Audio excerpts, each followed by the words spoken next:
simply superior. Sasso insecticide spray and coil. Kumintuntum Perkun.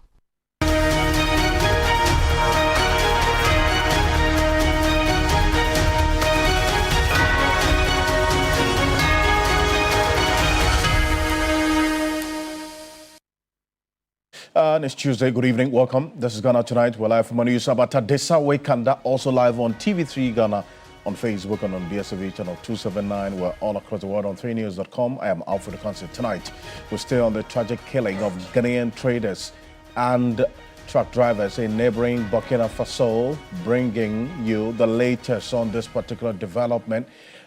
Because as we speak now, we're getting some updates as well on what the way forward will be and some recommendations from security analysts. Stay with us. Also, students alleged to have assaulted a teacher at the West Africa Senior High School, that's WAS, remanded in police custody. We assess the development in the light of the indiscipline in senior high schools. And this is coming just weeks after other senior high school students have been remanded. Same situation. And so what should really be done to serve as a deterrent? Stay with us. We'll have a conversation tonight.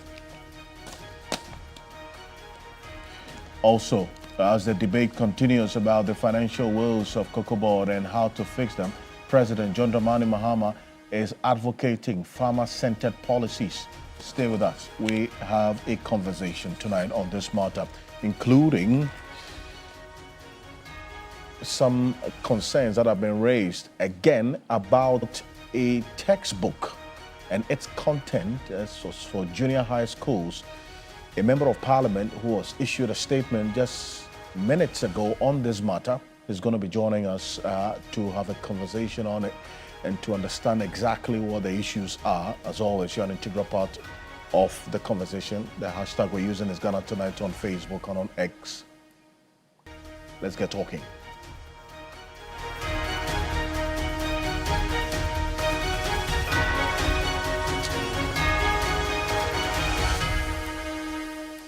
Let's settle for Ghana Briefs.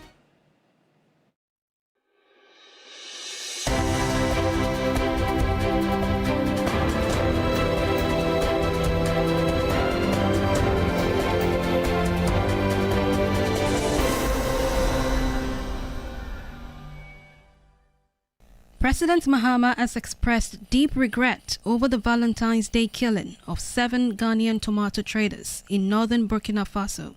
President Mahama described the incident as a troubling indicator of rising insecurity in the sub-region. Recently, some traders from Ghana went to Burkina Faso to buy tomatoes, and they were ambushed in a village where they were transacting. Armed insurgents, terrorists, and groups attacked. And unfortunately, we lost a number of our compatriots. And so, on behalf of government and people, we express our condolences to the families of those who were either killed or have been injured.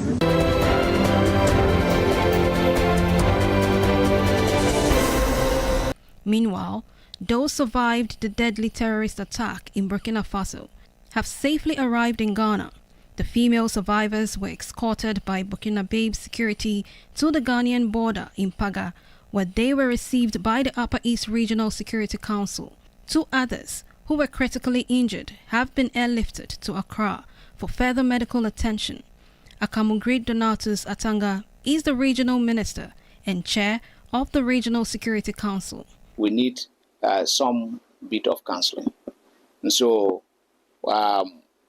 after our short interaction here, I want to have some short period or some, let's say, some limited time, maybe 30 minutes to an hour, at an area where the chaplains and the psychologists will be given the opportunity to interact with them and see how we can bring things back to normal.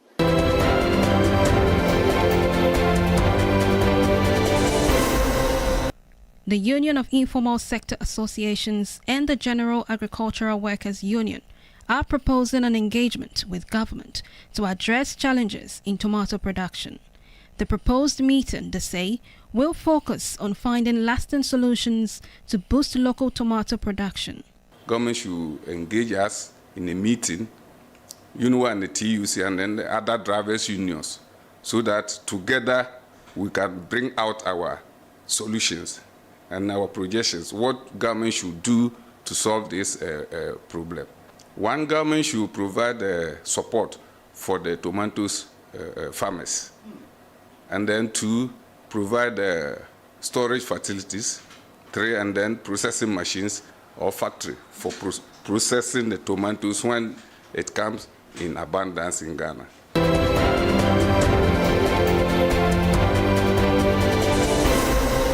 The anti-LGBTQ bill has been laid again before Parliament for consideration and passage to criminalize same-sex marriages and related matters in the country. Another legislation seeking to lift current restrictions in the Constitution on dual citizens has been laid for consideration. MPs urge speedy passage of the bill to criminalize same-sex marriage and other related issues. It is the expectation of the sponsors, which is bipartisan. It is a bipartisan private members bill which must be on record. And the expectation is that within this meeting, this Honorable House and all relevant committees will attach alacrity to this bill to pass it with urgency. If we want to go partisan on this bill, it will be a problem. So it is important from the beginning that the bipartisanship is reflected at every stage, indicating our support and commitment to the passage of this bill, a commitment that we know will go up to the signing the bill.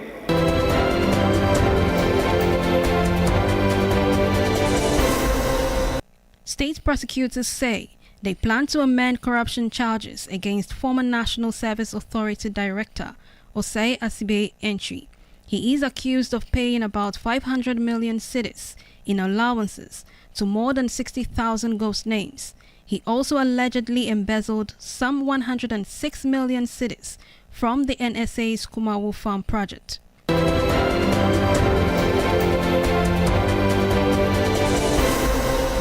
Ghana Security and Exchange Commission has issued a public warning against an online investment scheme operating under the name Mechanism Marketing Limited, saying the company is not licensed to operate in the country's capital market. The Securities and Exchange Commission says Mechanism Marketing Limited, also known as Mechanism, is neither licensed nor authorized to conduct investment business in Ghana.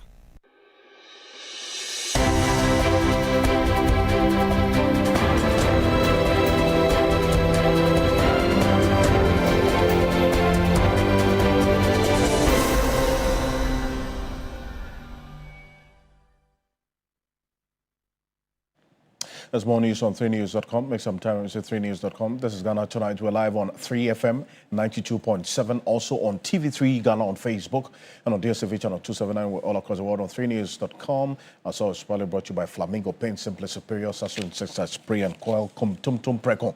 Coming up next on Ghana Tonight, we have the latest development on the tragic killing of Ghanaian traders in neighboring Burkina Faso. Quite a worrying, harrowing development in there. And it's one that we've been staying the steam on to have the conversation about how the way forward should be. And then also security analysts who have been trumpeting this particular situation of the activities of insurgents and extremist groups at the country's borders and how close the situation is right now. We cannot treat it as business as usual. President John Dramani Mahama is aware of this. He's expressed profound sorrow over the Valentine's Day killing of the 7 Ghanaian tomato traders in northern Burkina Faso. Now we know the death toll has risen to 8, and we'll tell you about it because there's a statement that is confirming and giving details of this. Now, President Mahama described the tragic incident as a disturbing sign of escalating insecurity within the sub-region. Take a look. We live in a dangerous sub-region, and recent incident has shown what the threat of instability and insecurity is to our regional integration and trade. As has been the tradition over decades, we trade amongst ourselves, and so agricultural products from Ghana are traded into Burkina Faso, and agricultural products from Burkina Faso, Niger, onions, tomatoes are traded into Ghana. Recently, some traders from Ghana went to Burkina Faso to buy tomatoes, and they were ambushed in a village where they were transacting, and armed insurgents, terrorist armed groups attacked, and unfortunately. Oh, we apologize for that faint sound in there, but that's President John Mahama essentially expressing concern about what's happened now and also what is going to be the way forward in ensuring that this doesn't happen again. This then, eventually, we had a statement of an update from the Foreign Affairs Ministry. That's after the President spoke earlier today. So this is confirming, unfortunately, the increase in the death toll as a result of what happened on Valentine's Day. 8 Ghanaian nationals. So now we know that's increased from 7 to 8, have now been confirmed dead after the terrorist attack in Titao, Burkina Faso on February 14. The victims were members of the Ghana National Tomato Traders and Transporters Association engaged in lawful trading activities. One additional injured Ghanaian has died after receiving medical treatment, raising the death toll from 7 to 8. Government has expressed deep condolences to the affected families and loved ones. Ghana has strongly condemned the terrorist attack and declared solidarity with Burkina Faso. The incident has renewed calls for stronger regional security cooperation across West Africa. Government has also ordered immediate air medical evacuation of all injured Ghanaian victims. So that's another development as well. All the injured victims, government has directed an immediate medical, that's air medical evacuation. The Ghana Air Force is actually conducting the medical evacuation operations, and we're going to get an update on that shortly because we have our man closer to the situation who's going to be joining us, Castro Shenela, in a bit to give us an update on this particular one as well. The ambassador and embassy officials in Burkina Faso are directly supporting the affected citizens, plus Burkina Faso authorities are cooperating with Ghana to support rescue and evacuation efforts. Now, earlier we gave you an update on the surviving tomato traders as well who have safely arrived in Ghana. And we're going to put it on the screen right now. These tomato traders who survived this attack have today arrived safely to Ghana. And they were guarded and guided by the Ghana Immigration Service officials, and they were received by the regional minister, Castro Shenela. He's a man who has been close to the action, embedded with the security movement and all of this, and giving us clear updates, up-to-the-minute updates on this situation. Castro is connecting with us right now from a location closer to the border. We're not going to disclose it, for security reasons. But Castro, it's good to have you connect with us right now. Now, just walk us through what is happening now regarding the directive from the president to have these injured Ghanaian traders being airlifted to Ghana as soon as possible. Good evening. Okay, unfortunately, it's a little... John Dramani Mahama. Right. Can you hear me, Alfred? I can hear you clearly. There was a breaking connection. I can hear you clearly, yeah. All right, yes. So I was saying good evening to you, and of course, in accordance with the directive issued by the President, His Excellency John Dramani Mahama, today, 2 of the surviving victims who were in very dire condition were airlifted right from Paga in the Upper East region to the national capital Accra, where they will receive further medication or medical attention following the injuries sustained during the attack, that deadly attack in Titao in northern Burkina Faso. Earlier today, I was with the RESEC to the Paga border, where all of this happened right before us. Also, the regional minister who led the RESEC also received 7 of the surviving members of the crew which went to the tower and were subsequently attacked at the Paga border. We had information, when we arrived, we're told that the security agencies from the other side of the border, which is Burkina Faso, escorted them safely following a successful burial of the other people who died deceased in Titao. It was a very solemn moment as people gathered in their hundreds to witness the arrival. Alfred, I can report that people teared up, all over the place at the border, essentially because of the fact that they were happy that at least some of the survivors have been escorted to Ghanaian soil safely, and also thinking about how the rest of those who were, who lost their lives may have gone through and all of that. And generally, it was such a solemn moment as even some of the survivors began to tear up as authorities engaged them as to what actually happened there. It's troubling development in there. We see their condition getting out of the bus in the company of the officials or that's personnel of the Ghana Armed Forces and the Ghana Immigration Service, and the minister receiving them as we see in there. But you are close to them. Can you just walk us through exactly what their condition is? How are they looking? What did they tell you off camera as a result of exactly what happened and the condition they find themselves in right now? Yes, so Alfred, I had an opportunity to speak to 2 of them privately off camera, like you stated rightly. And they tell me it's a difficult time. They can't really speak much. They are thankful that at least they've arrived on home soil safely. But they continue to pray for those who departed, because these were people they were with a few days ago, happily working together as a team and traveling to engage in a lawful activity. And Alfred, bear in mind that this is not the first time they've traveled together.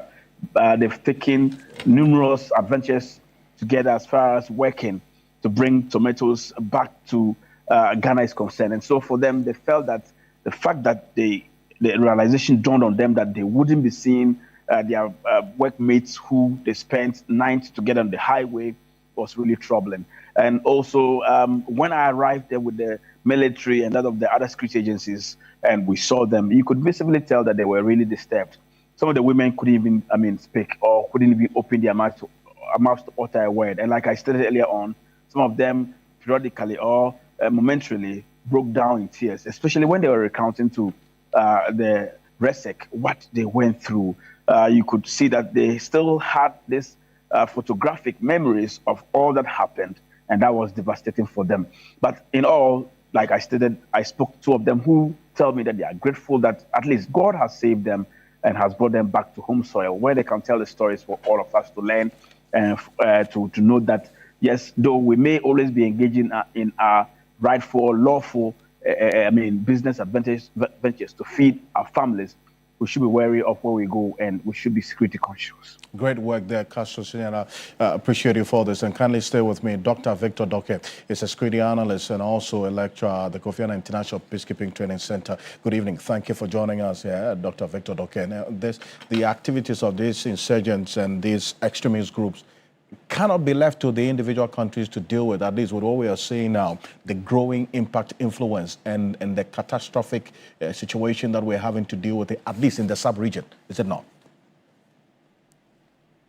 Well, no, it cannot be left to the individual states.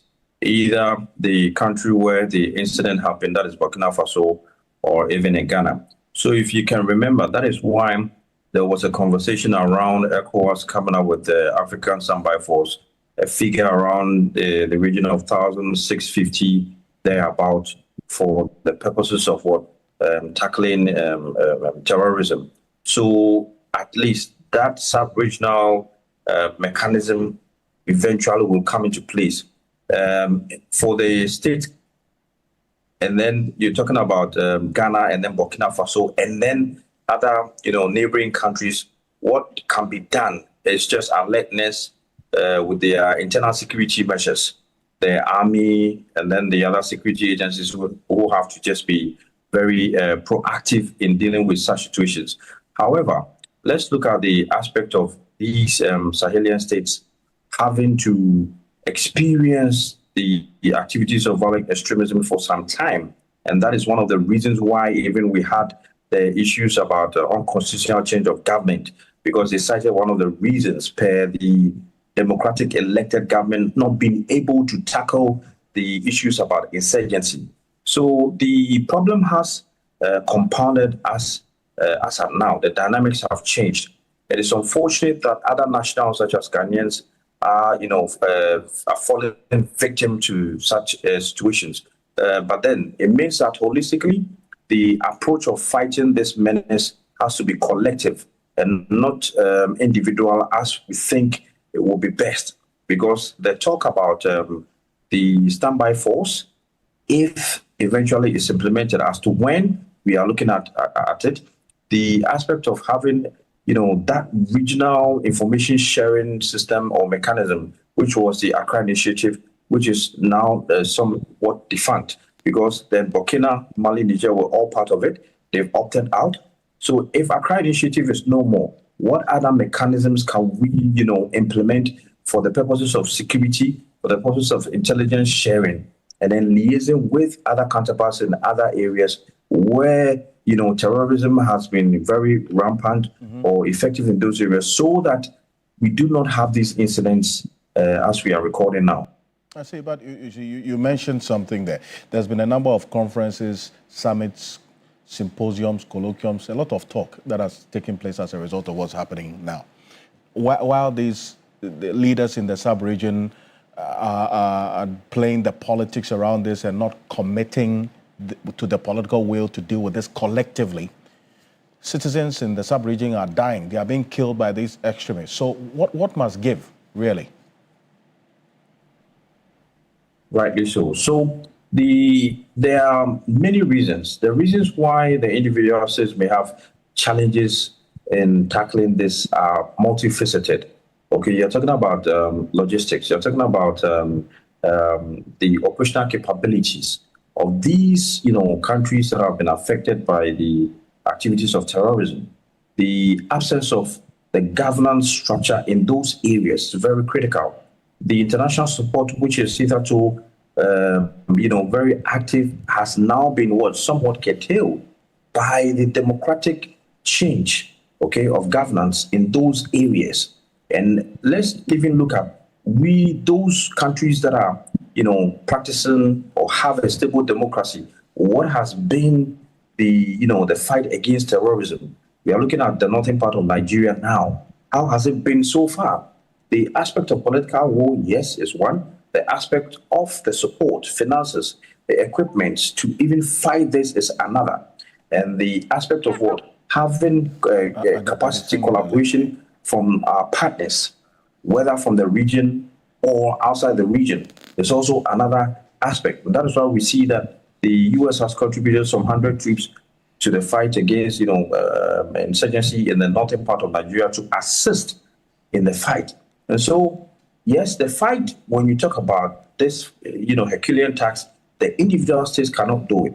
Now we need a collective voice where those, especially those affected, and even those of us surrounding those who have been affected by the activities of terrorism, have to be very proactive. How do we ensure that today it's our citizens going into those areas who have been affected, but then we have people coming in, crossing into our borders? How do we ensure that these elements do not come in and now have a foothold and then cause mayhem? That is what we need to look at. So proactiveness, intelligence sharing, and I think the capacity now with regards to having a focal person in the area of security. And by that I mean, we are talking about a Minister for the Defense who is now going to coordinate activities. You have the other sister security agencies who are doing their bit. You have acting defense minister, you have deputy, but overall, when there's a substantive person playing that role, it offers that cohesiveness. It makes it easier to coordinate the other, arms of security, and then now you can liaise with your partners in other regions for a collective fight against this menace. So I think the president needs to look at that aspect of the substantive minister as a matter of urgency. I see, but you see, this particular extremist group, the JNIM, is expanding its reach, and we're going to show that in a bit, in terms of its operations and strike targets. And it's getting quite discomforting, to say the least, at least with what we have seen so far. Doc.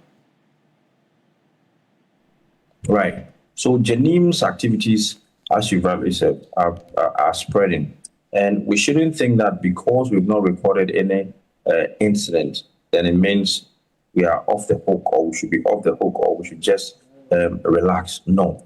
This is a time we need to even study the dynamics of this particular group and the activities in neighboring countries surrounding us. And that would also help us in making that analysis, that would also help us to come up with the right approaches. And sometimes it's not only the connected ways, but non-connected measures can also be employed to counter these, insurgencies. So this is what we need to look at, because in every situation, you need to do an analysis of the group you are dealing with, their modus operandi, and then you can now have, a concrete intelligence covering them, and then you can act through a specialized operation. So we need to look at all these things.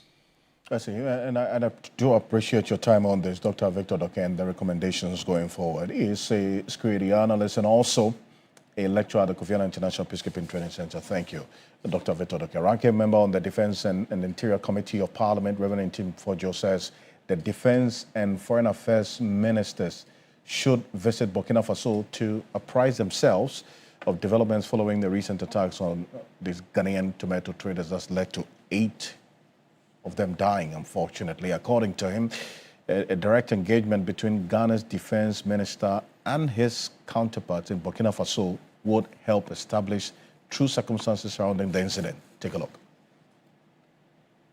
Since 72 hours, we got news of this incident.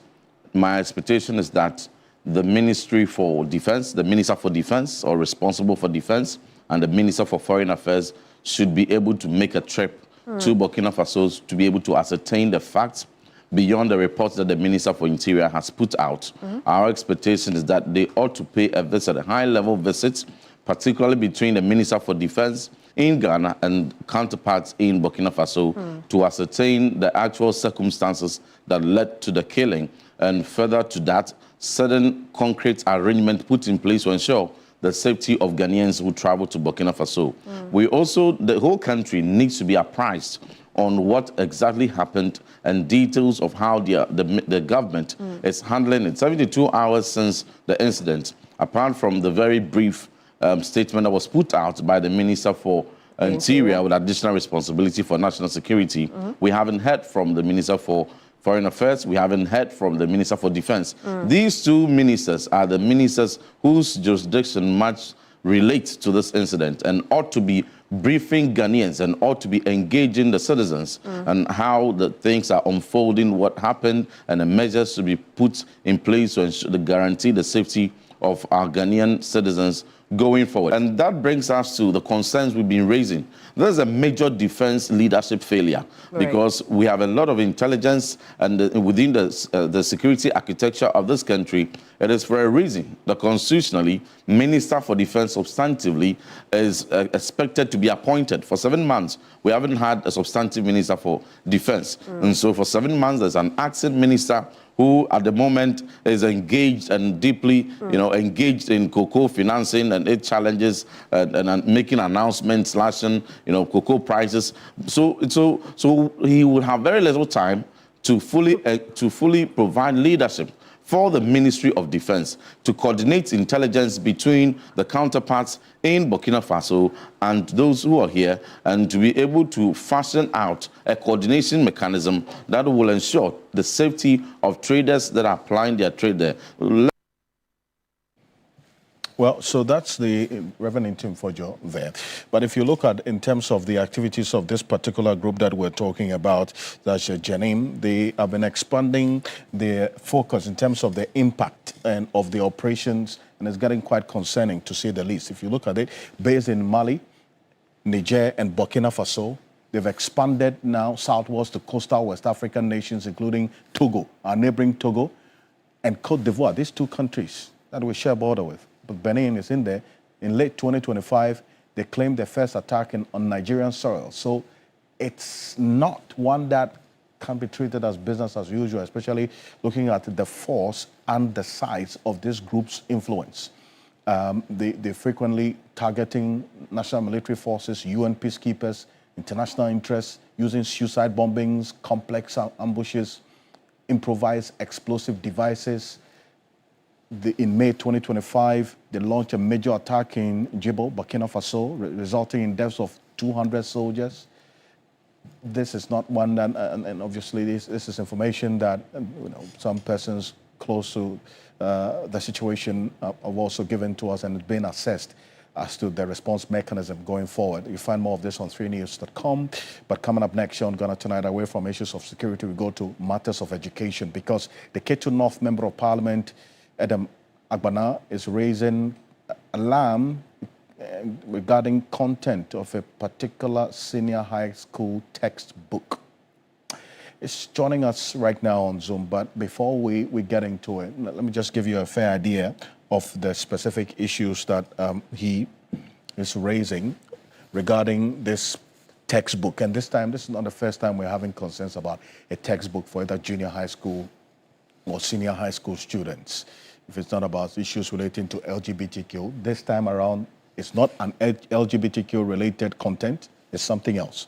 So it's noted images from pages of Akiola series, social studies textbook for junior high school students that contain disturbing content that is not only false, but dehumanizing. And this content, among other things, sought to outline benefits Ghana has derived from colonization, okay? And it condemns it, being its attempt to portray colonization as of any benefit to Ghanaians and the Ghanaian society at large.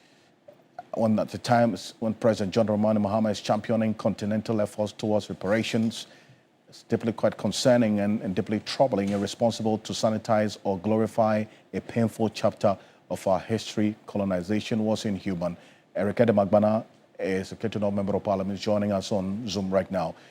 Good evening, Honorable. Thank you for joining us. Good evening, Alfred, and thank you for having me. Let me say good evening to all our cherished viewers.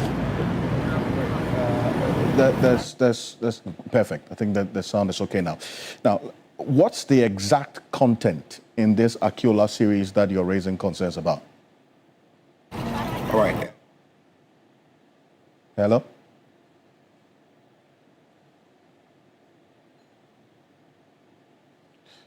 Yeah, I can hear you now. Yes, if you can. So I have with me Akiola series Millennium Edition 2, Social Studies for Junior High School Students.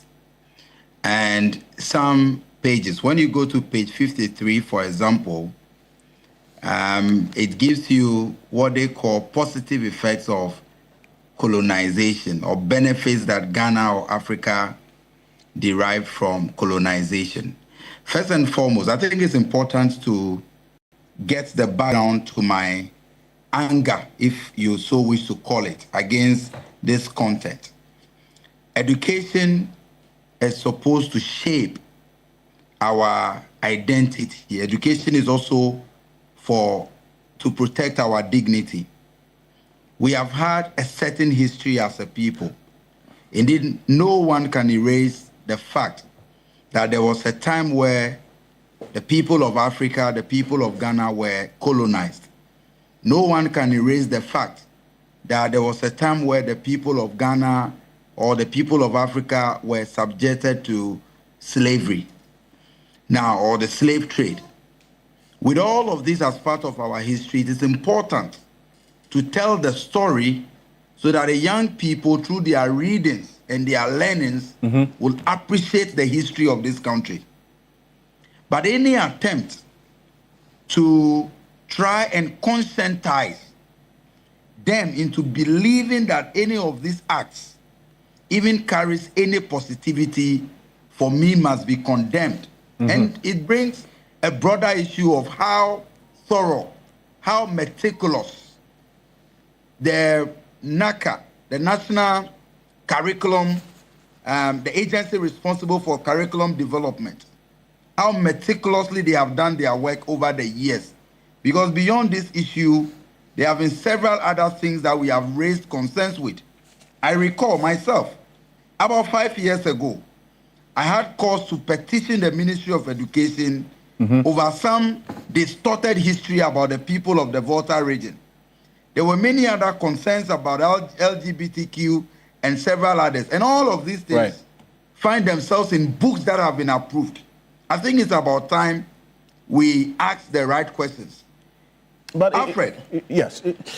It raises fundamental concerns, Adam, about the supervision and then that gatekeeping role and who has to be held responsible for this.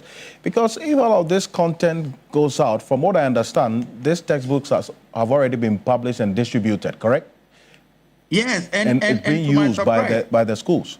And yes, and to my surprise, when I made this post on Facebook this evening, when my statement was issued, Alfred, many people in the comment section told me they already they've consumed that content.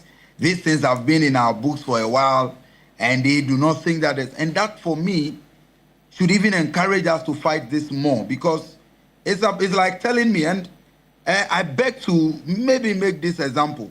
It's like saying, and it's one of the comments I read, that justifying colonization is akin to saying that even if, with all due respect to our women, a woman is subjected to any sexual harassment or abuse, maybe because a child came out of it, then we can label the child as a benefit of that abuse. Certainly, we all know colonization and all these effects on us, and the fact that at the heart of colonization was the issue of exploitation and the issue of the fact that our natural resources were exploited, the dignity of our people, was muddied, and you want to provide whatever reasons in a book, trying to justify, trying to tell the people, young people, that these things have any positivity. I beg to differ. I see. It is proper for us to define our history, but education must be in the light of truth and must be able to protect our identity. And that is the fundamental questions that I seek to address by my petition. And I am told, after I release the statement, that there are many other books within the system with similar or even worse content. It is about time the Ministry of Education, Ghana Education Service, NACA, and all the bodies responsible for this are held responsible, they are held to account, and let us sanitize what we churn out to our young students to read. Okay, beyond this statement, I get an indication that you say you're going to petition which body exactly to deal with this? So I will be on Thursday, I will officially petition the Ghana Education Service for the books in circulation to be withdrawn, because GES supervises the schools. And so since the books are already in the schools, it must be withdrawn. They must be recalled. That is one. Two, for the Ministry of Education and NACA to have a real look at the content of some of these books before these books are distributed any further. So Thursday, I'll be presenting 3 petitions: the Ministry of Education, the Ghana Education Service, and NACA. I am afraid I do not want my son to grow up learning that there was any such thing as positive effects or any positives, advantages of colonization. I do not want to subject my son to that. I do not want my younger brothers and sisters to grow up learning that the dehumanizing acts and torture that our forefathers suffered, there was anything called positivity. And when you read the book, what are some of the positives that they labeled? They said through it, the Europeans introduced formal education. Countries that were not colonized equally had formal education. And in fact, even before the arrival of the so-called colonial masters, formal education had existed in several ways. Well, but you see... Again, they talk about infrastructure. Are we saying that but for colonization, this so-called infrastructure, the buildings that they claim are the positives? We did not have the men and women with the capacity, with the capability to innovate and have some of these buildings. Thank you. I think that it is about time the authorities take a look at the content of the educational materials that we are placing before our children. Dr. Peter Patianti is also joining us. He's the Executive Director of the Institute for Education Studies, IFS, one of the foremost CSOs in the education space. Dr. Patianti, good evening. Hello.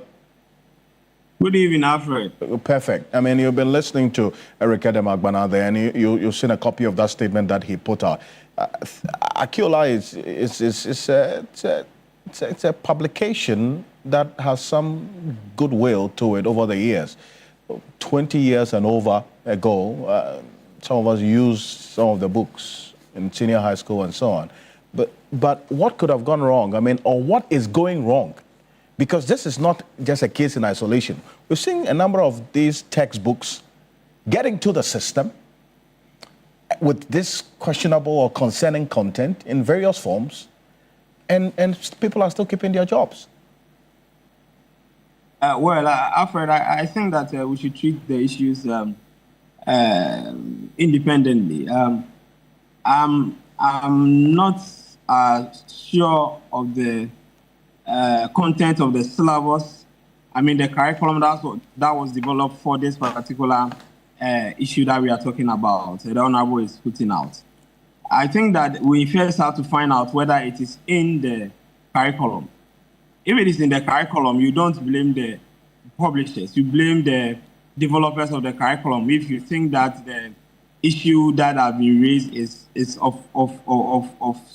something that we need to take a second look at. Because if it is not in the curriculum, then you can blame the publishers. So that I've not checked. As you are aware, I just saw the statement a while ago. So I will have to cross-check and see whether it's in the curriculum.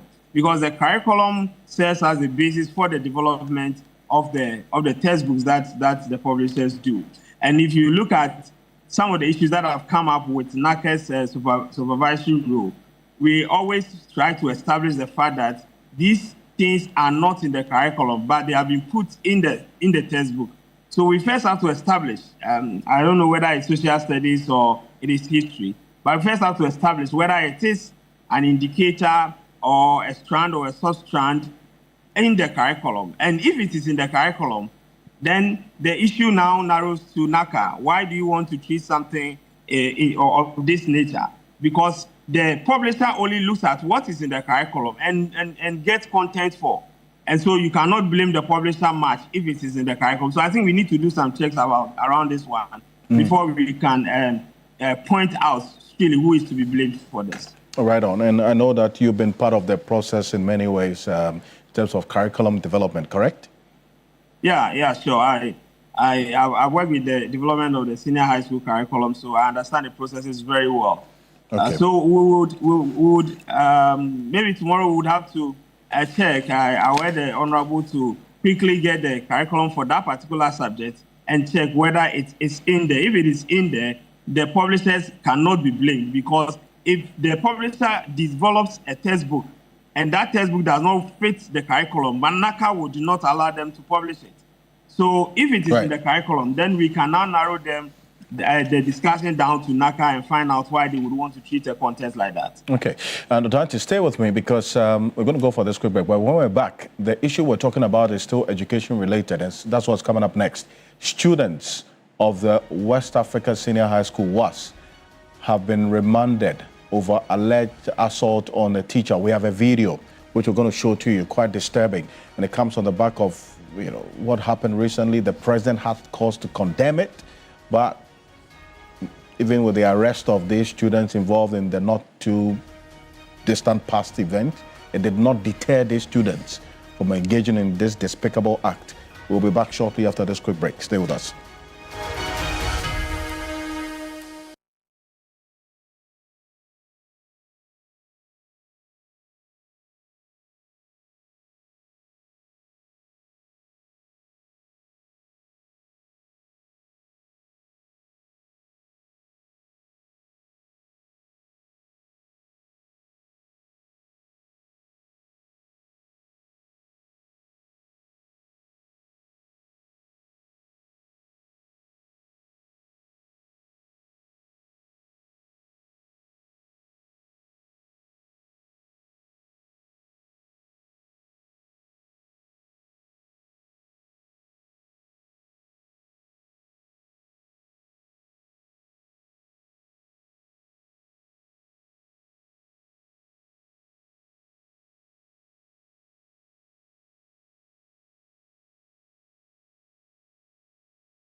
Welcome back. This is Ghana Tonight. Now, 3 main suspects comprising 2 students and 1 other person allegedly who said to have assaulted a teacher at the West Africa Senior High School were arrested yesterday night around 11:30 p.m.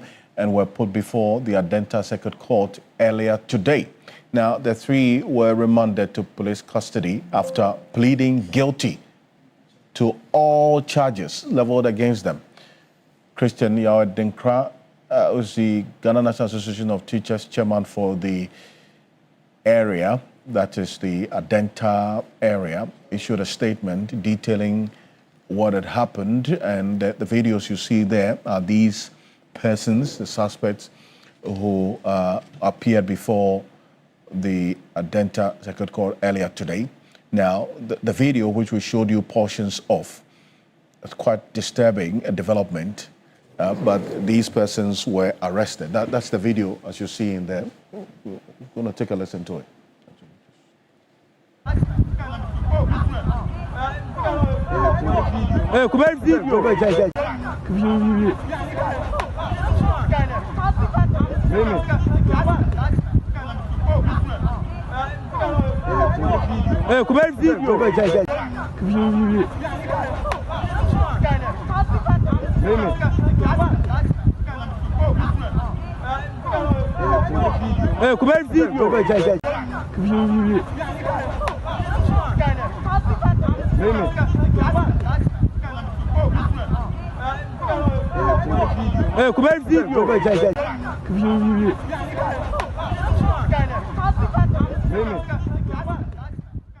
So you should look at the video there. The teacher is the gentleman who is seen in the video, was knelt down because apparently he was manhandled and beaten by these students with the sticks that they were holding. There are quite a number of them. This video has been made available to the Ghana Police Service. 2 out of the lot have been arrested together with someone else who is not a student as of yesterday, 11:30 p.m. They have pleaded guilty. So that's really what the development is. But this comes on the back of a number of instances we've seen of this nature. And not too long ago, in fact, just a few weeks ago, the president himself had cause to condemn this and committed to ensuring that this is dealt with, and through the Education Ministry, the GES, all making some commitment to this effect. It hasn't served as a deterrent to these students as yet. But let me take you through what has happened over time, at least in the last 5 years that we've been tracking. On the 22nd of February 2021, students organized a group of men to assault a teacher over punishment, showing this escalating beyond the student-only violence. Then we saw a final year senior high school student also slashed a teacher with a cutlass, that's a cutter, and then was later jailed. On the 21st of June 2021, we had another incident involving a senior high school student violently beating a teacher and attacking a security officer over exam-related discipline. And these matters of teachers not allowing students to copy in the exam hall has been one of the major issues or reasons that the students adduced to doing this. Stabbing a teacher in the eye, leading to permanent loss of the eye on the 18th of November 2024, this happened. As well, on the 16th to 17th of September, we saw this, teachers mobbed and chased for blocking WASI cheating attempts. And then this we've seen consistently over time. Dr. Peter Patianti, quite a worrying development, is it not? I mean, with even these persons earlier, before yesterday, who have been remanded and are facing charges, did not serve as a deterrent enough. So what should be the thinking going forward to send a strong warning to students who want to engage in certain nefarious activities? Yeah, first and foremost, I think we need to commend the police, Ghana Police Service, for taking this issue up, and then we need to ensure that this gets to its bottom, as in investigations and punishment and everything. Yes, but I think that this is fine. We need to treat these issues as criminal as possible, like we did with the Kede. We are treating this one too as a criminal issue, and I think that if the students see that we are continuously treating their behavior in this respect as criminal activities, there will be enough deterrence as we go on. But Alfred, I think that this is a broader policy issue. This week, I've got the cause to ask the Ministry of Education and the Ghana Education Service what is their comprehensive policy response to this level of indiscipline that seems to be happening in our educational institutions.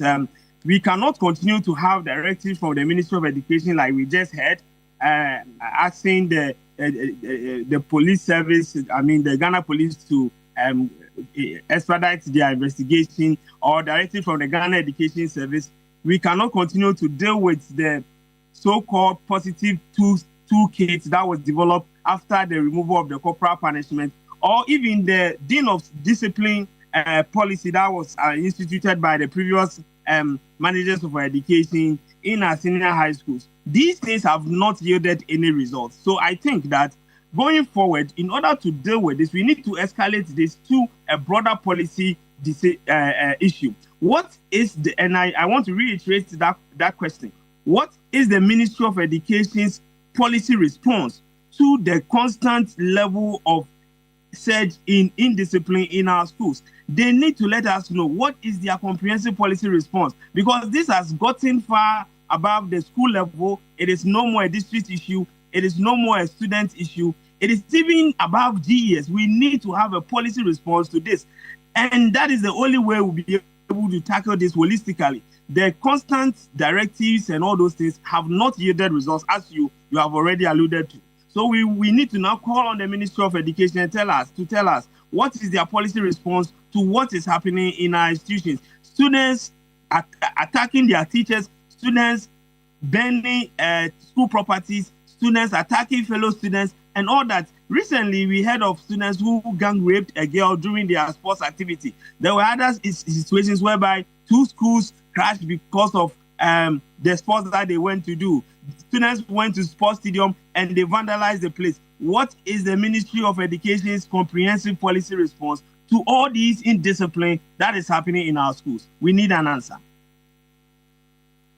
Much, Dr. Peter Patianti, thank you for this very precise, straight to the point demands there. He is a director of the Institute for Education Studies, IFES, talking to us. This is Ghana Tonight. Before we go, we've got a statement from the Minister of Foreign Affairs regarding the Russian gentleman who unfortunately had some Ghanaians falling, that's Ghanaian women or ladies falling victim to these videos that were taken that has gone viral.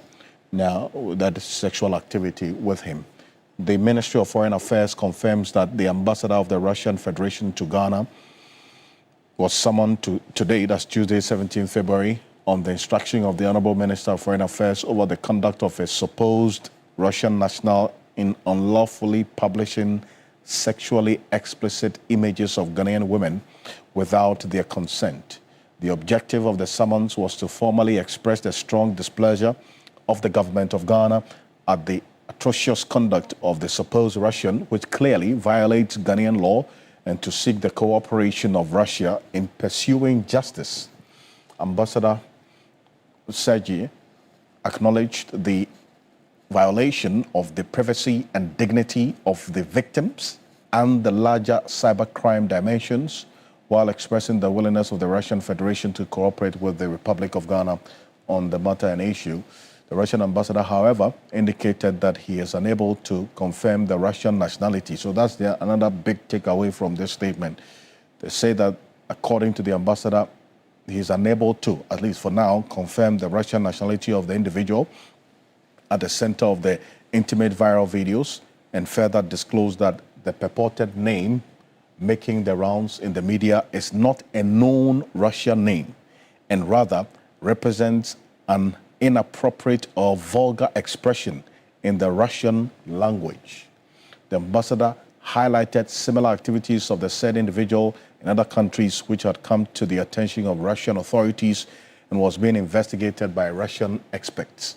So that's a big one in there as well. So we'll keep an eye on how things play out with this individual, whose nationality now is also being confirmed according to this statement by the Foreign Affairs Ministry. You can find it on 3news.com. Join the New Day team tomorrow morning. Also on Sunrise on 3FM 92.7. On behalf of the rest of the team, we do appreciate your company. Join us same time tomorrow. I'm Alfred Kansi. Have a good night. Ghana Tonight is brought to you by Flamingo Paint, superior durability.